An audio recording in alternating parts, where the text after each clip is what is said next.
Economics अर्थ channel पर आप सभी का एक बार फिर स्वागत है। आज के इस वीडियो में हम मैक्सिमा और मिनिमा, अधिकतम एवं न्यूनतम मूल्य के संदर्भ में चर्चा करेंगे।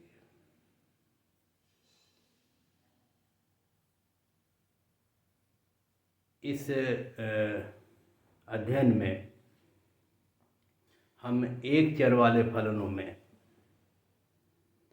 अधिकतम और न्यूनतम मूल्य को ज्ञात करेंगे। ये देखने का प्रयास करेंगे कि अधिकतम और न्यूनतम मूल्य ज्ञात करने की या प्राप्त करने की क्या शर्तें हैं और उन शर्तों के आधार पर हम इनके मूल्यों का पता लगा सकते हैं। अधिकतम और न्यूनतम की जो समस्याएं हैं वो एक से अधिक चरों के संदर्भ में भी ज्ञात की जाती हैं। उसको हम किसी अगले वीडियो में देखेंगे। आज हम एक चर वाले फलन अर्थात एक ऐसा फलन जिसमें एक आश्रित चर होगा और उसको निर्धारित करने वाला एक स्वतंत्र चर होगा, और इनको हम y फंक्शन ऑफ x के रूप में देख सकते हैं, जहाँ पर y आश्रित चर हो और उसको निर्धारित करने वाला दूसरा जो चर है वो x है। तो x में परिवर्तन होगा और उस परिवर्तन के साथ y में परिवर्तन होगा। इस तरह का दोनों के मध्य संबंध है। यहाँ हम ये देखने का प्रयास करेंगे कि x का वो कौन सा मान होगा जिस मान पर y का मूल्य अधिकतम हो या न्यूनतम हो। अधिकतम और न्यूनतम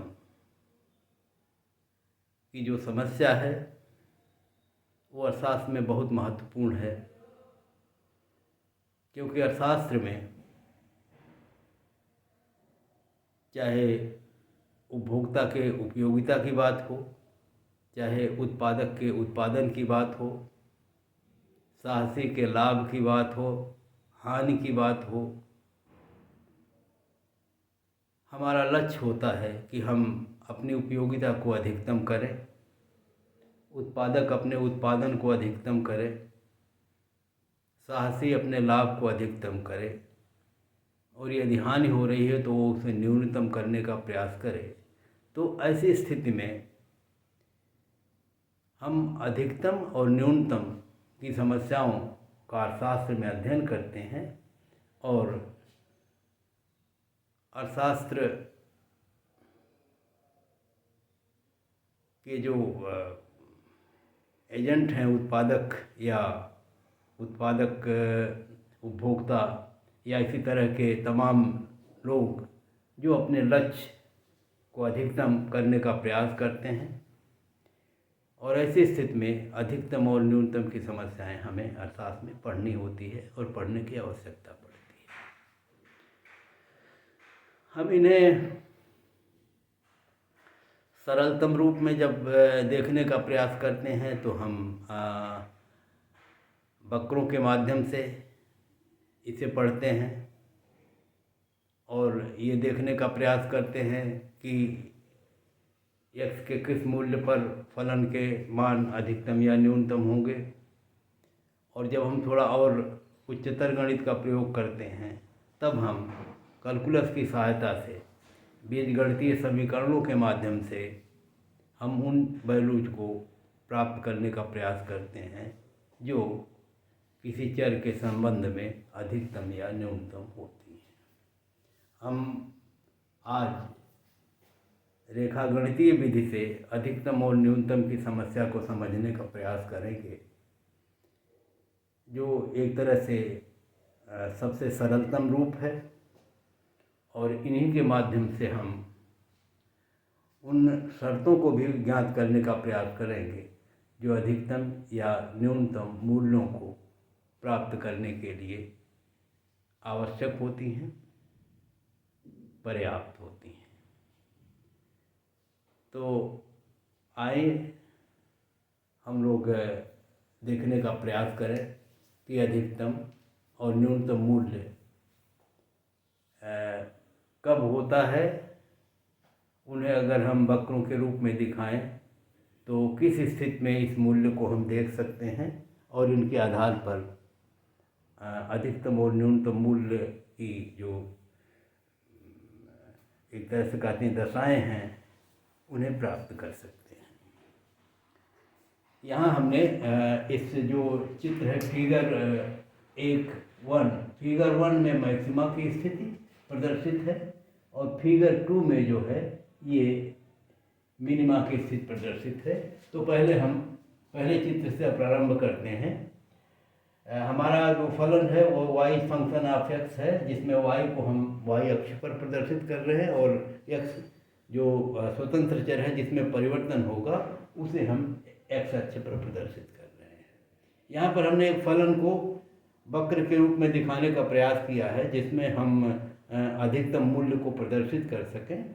तो ये जो फलन है y इक्वल टू fx, ये फलन इस तरह का है, ऊपर उठता हुआ, फिर a से b पर गया, b से c पर, c से d पर, d से e पर आता हुआ, ये फलन है y फंक्शन ऑफ x। और जो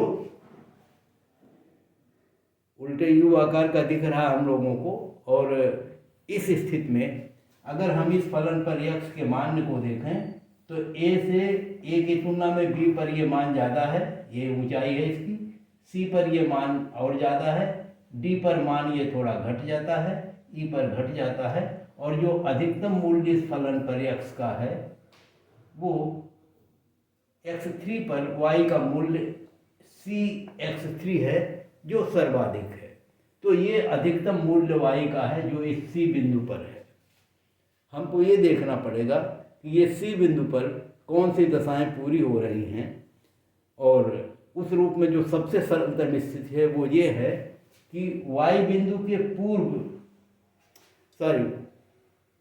इस fx फलन पर ये जो c बिंदु है जिस पर y का मूल्य cx3 है, इसके पूर्व फलन के किसी बिंदु पर जब हम y का मान देखते हैं तो वो c3 की तुलना में कम है, और जैसे जैसे हम बाईं तरफ जाते हैं ये घटता जाता है, जैसे जैसे हम दाईं तरफ बढ़ते हैं वो घटता जाता है।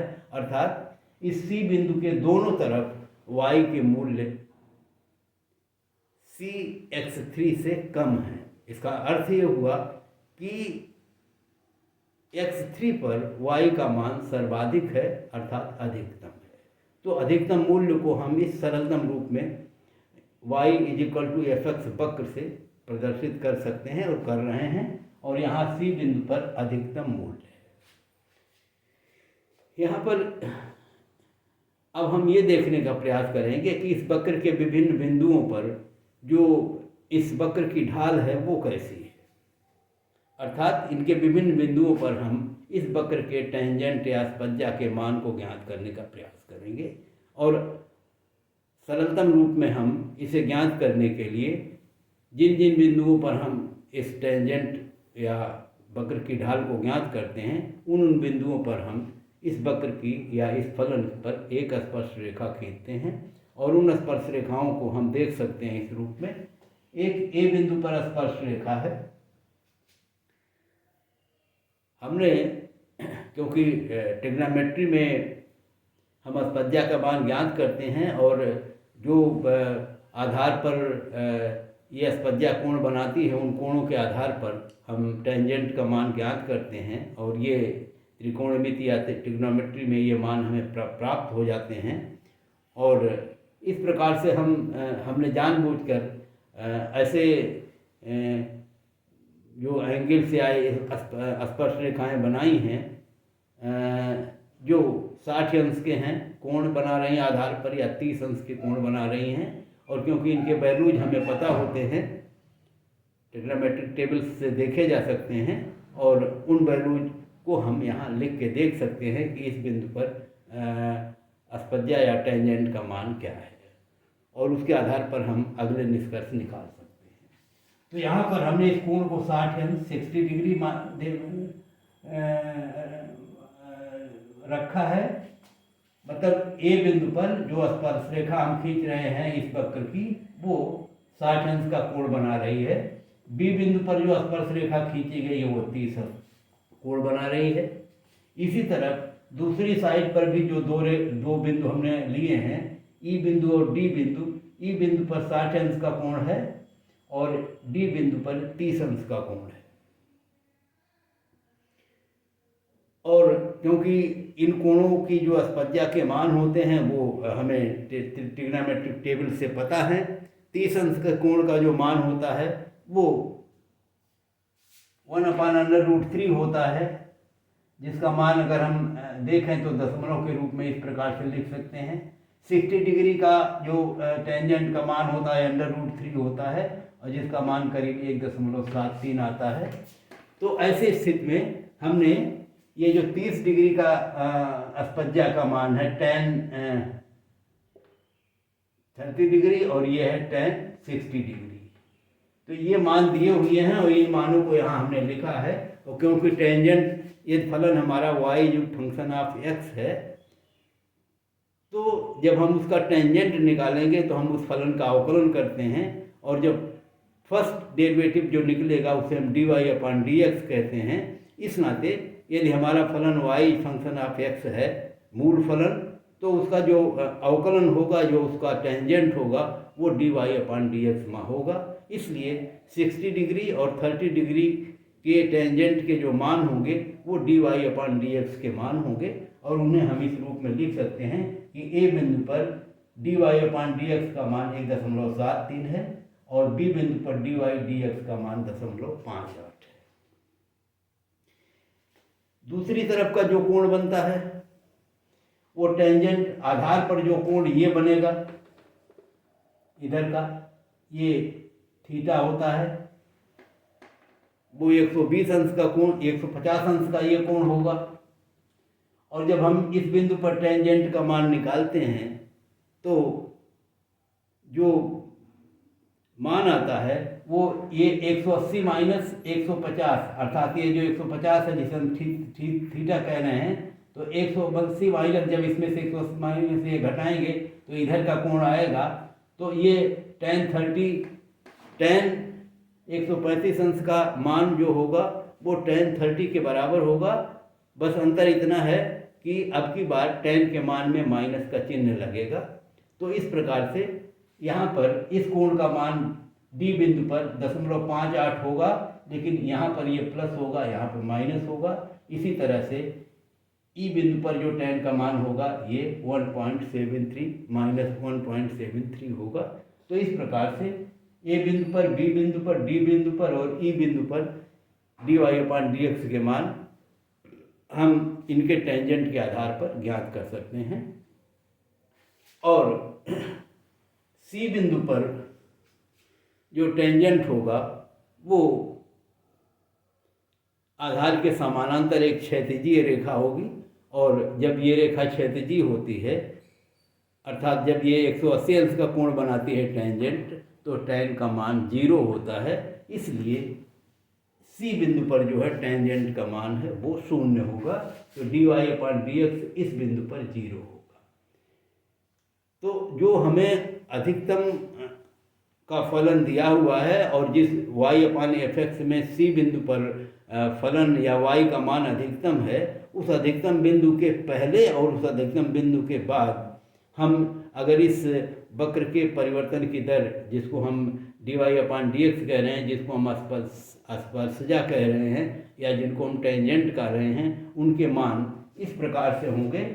इस बिंदु के पहले धनात्मक होंगे, इस बिंदु के बाद ऋणात्मक होंगे, और ये घटते हुए इधर से होंगे और इधर से ये मूल मान जो है वो बढ़ते हुए होंगे और ये माइनस के चिन्ह से युक्त होंगे।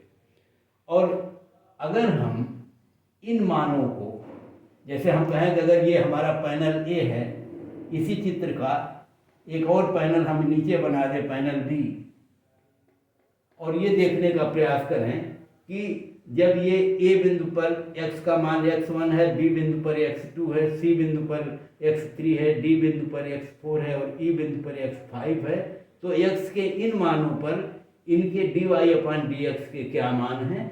तो x1 बिंदु पर dy/dx का मान 1.73, x2 बिंदु पर है 0.58, x3 बिंदु पर 0 है।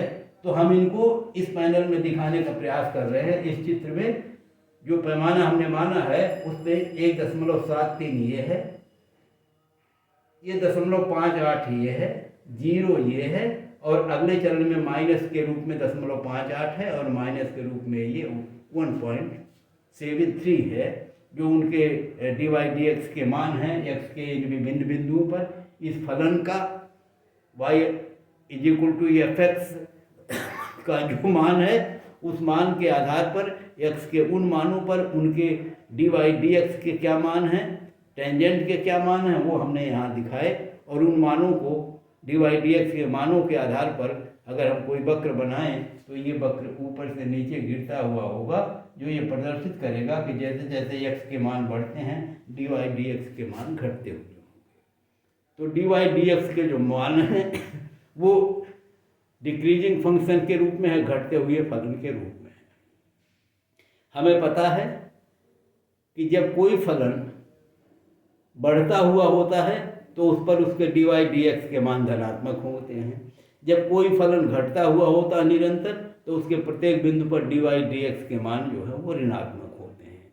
इसका मतलब हुआ कि इस वक्र के प्रत्येक बिंदु पर, चाहे x1 हो, x2 हो, x3 हो, x4 हो, x5 हो, इस पर फलन y = fx के dy/dx का मान या उनके टेंजेंट के मान जो है वो निरंतर घटते हुए होंगे। और इसलिए इस वक्र का जो dy/dx होगा, अर्थात इस फलन का जब हम dy/dx जो है इसका एक बार और अवकलन करेंगे अगर,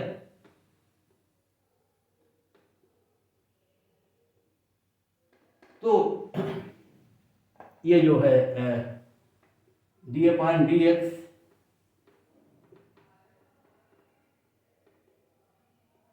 ऐसे, तो ये फलन आएगा d²y/dx²।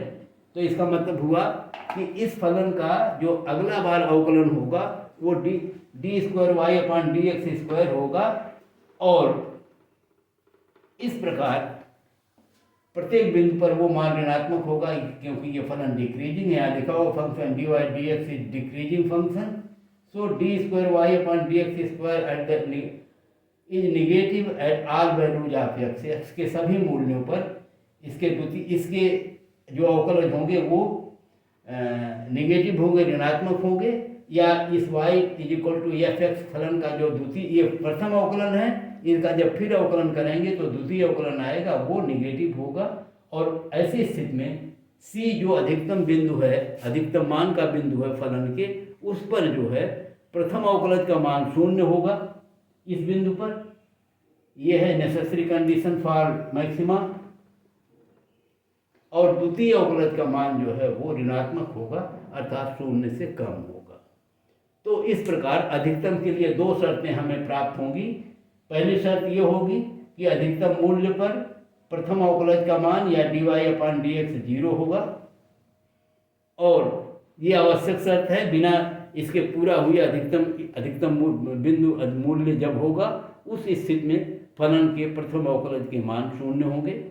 और द्वितीय शर्त और लागू होगी जो पर्याप्त होगी, अभी हम आगे देख लेंगे, जब मिनिमा पढ़ेंगे तब बताएंगे। और दूसरी शर्त ये होगी कि अगर हम इस फलन के इस बिंदु पर फलन का द्वितीय अवकलन निकालें तो द्वितीय अवकलन के मान x = x3 पर निगेटिव होंगे, ऋणात्मक होंगे। और यदि ये ऋणात्मक हों और प्रथम अवकलन के मान 0 हों तो फलन का मान अधिकतम होगा। तो ये दो शर्तें अधिकतम की होंगी। एक को हम आवश्यक शर्त कहेंगे, नेसेसरी कंडीशन, जो dy/dx = 0 होगी, और द्वितीय जो पर्याप्त या सफिशिएंट कंडीशन है जिस पर द्वितीय अवकलज अर्थात d² का मान 0 से कम होगा या ऋणात्मक होगा।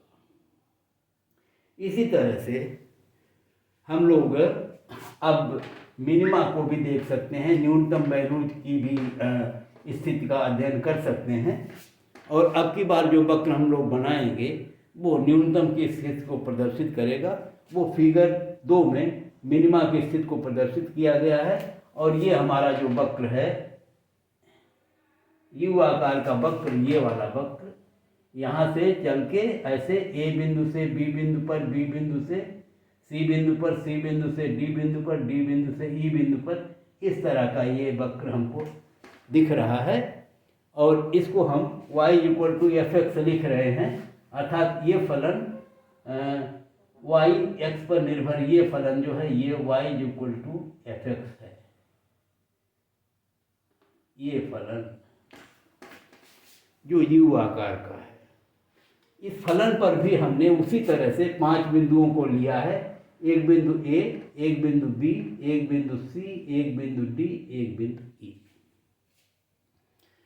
जो न्यूनतम की जो सबसे प्राथमिक स्थिति है, जिसमें हम ये दिखाते हैं कि y का ये मूल्य जो है x के विभिन्न मानों पर सबसे कम है, तो उस स्थिति को अगर हम देखते हैं तो हम कहते हैं कि C बिंदु पर जो है x का मान जो है Cx3 है।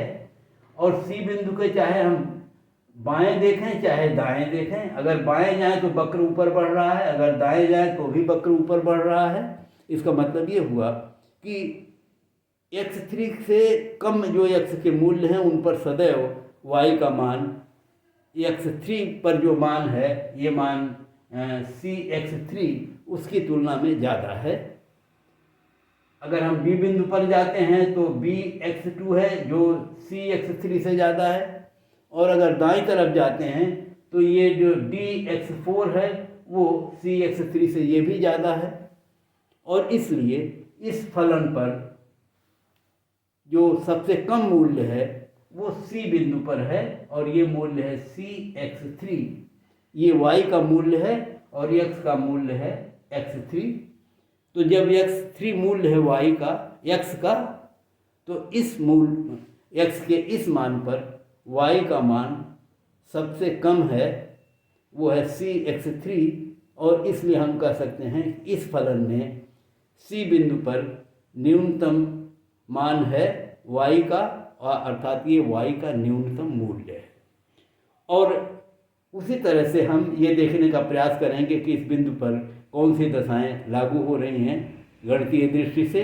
और उस स्थिति में पहली दशा आप देखेंगे, अगर C बिंदु पर जो स्पर्श रेखा खींची जा रही है वो क्षैतिजीय है, हॉरिजॉन्टल है, आधार के समानांतर है और 180 अंश का कोण बना रही है C बिंदु पर। और ऐसी स्थिति में जो फर्स्ट डेरिवेटिव होगा dy/dx, अर्थात मूल फलन का जब हम अवकलन करेंगे और C बिंदु पर x = 3 रखकर उसको देखेंगे तो वो मान 0 होगा, अर्थात इस बिंदु पर dy/dx का मान 0 होगा इस C बिंदु पर।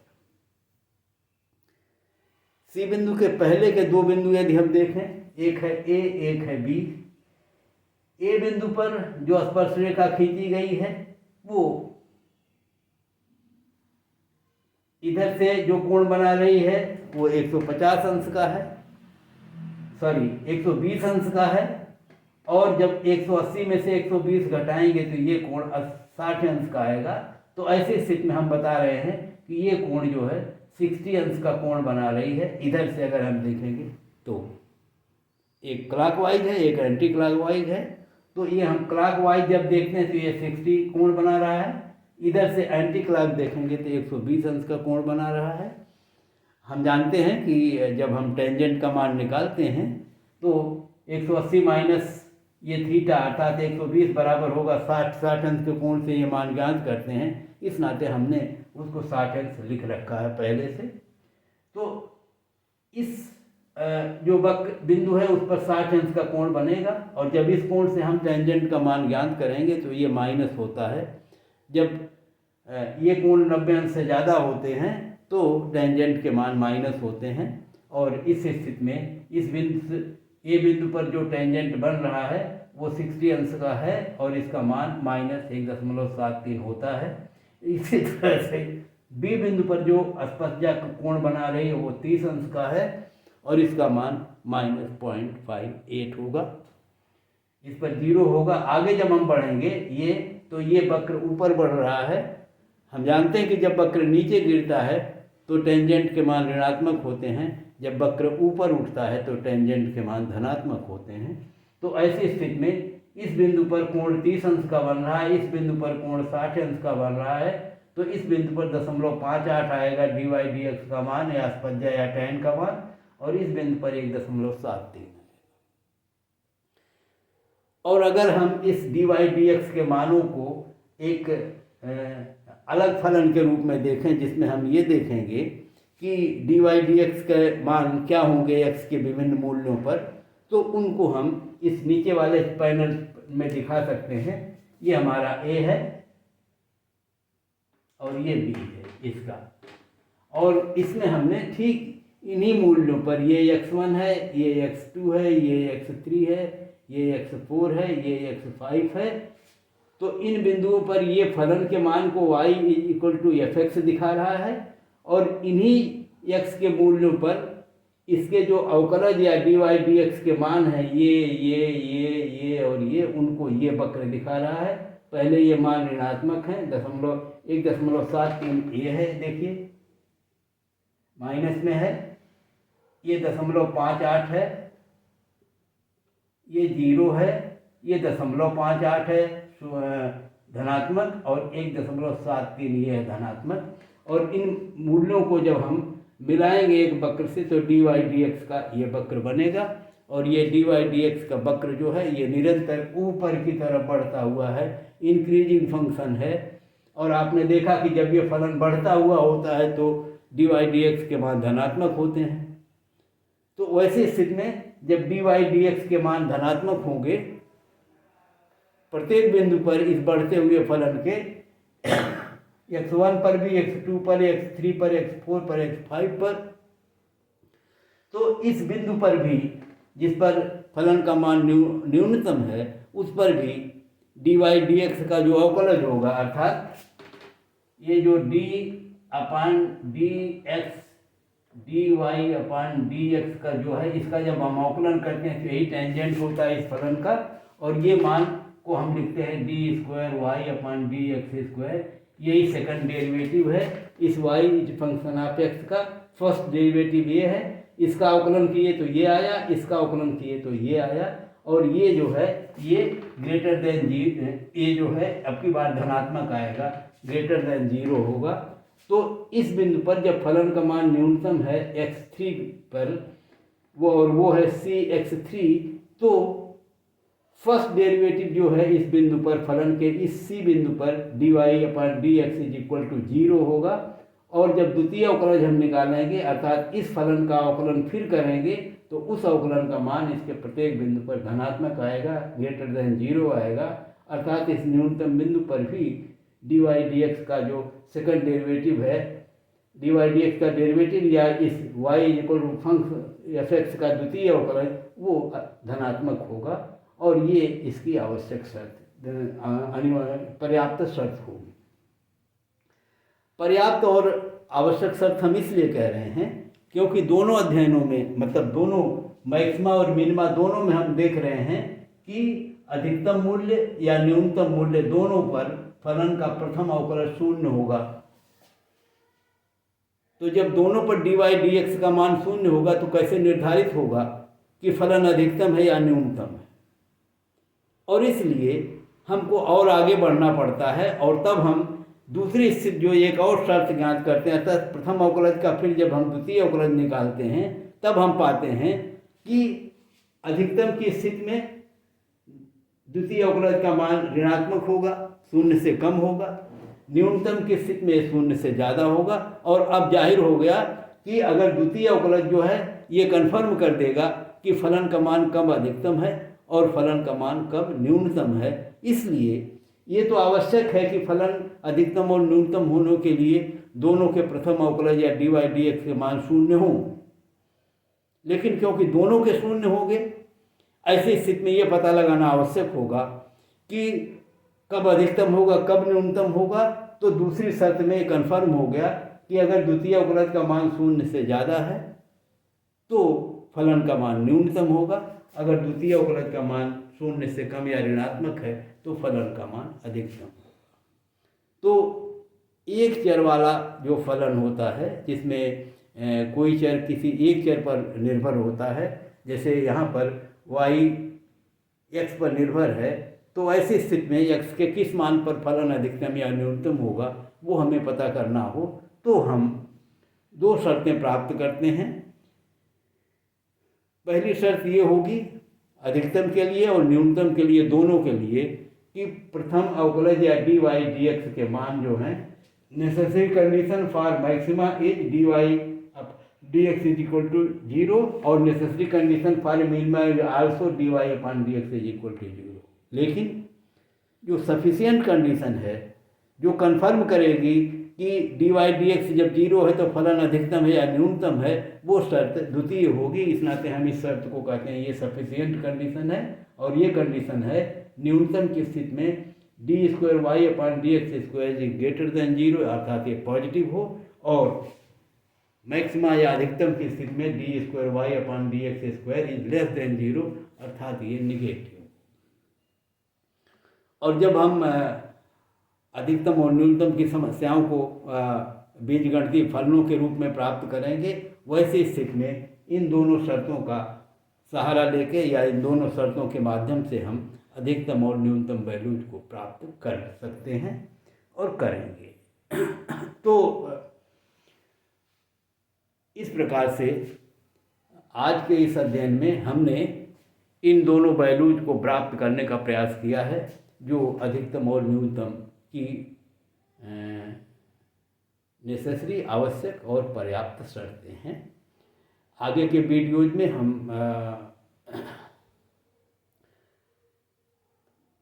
ऐसे फलनों को, बीजगणितीय फलनों को लेंगे, समीकरणों के रूप में जो y-x के संबंध को प्रदर्शित करेंगे, और इन दोनों शर्तों के आधार पर हम उन x के मानों को प्राप्त करेंगे जिस पर y का मान अधिकतम या न्यूनतम होगा, और ये भी ज्ञात कर सकते हैं कि y का जो मान होगा अधिकतम या न्यूनतम वो कितना होगा। उसको फलन में हम x के उस मान को जिस पर फलन अधिकतम या न्यूनतम है उसको रखकर उसे प्राप्त कर सकते हैं। तो आज का वीडियो हम यहीं समाप्त कर रहे हैं। अगले वीडियो में फिर गणितीय समीकरणों के माध्यम से इस अधिकतम और न्यूनतम की समस्या को समझने का हम प्रयास करेंगे। तो आगे फिर मिलते हैं। आज का वीडियो यहीं समाप्त करते हैं। धन्यवाद।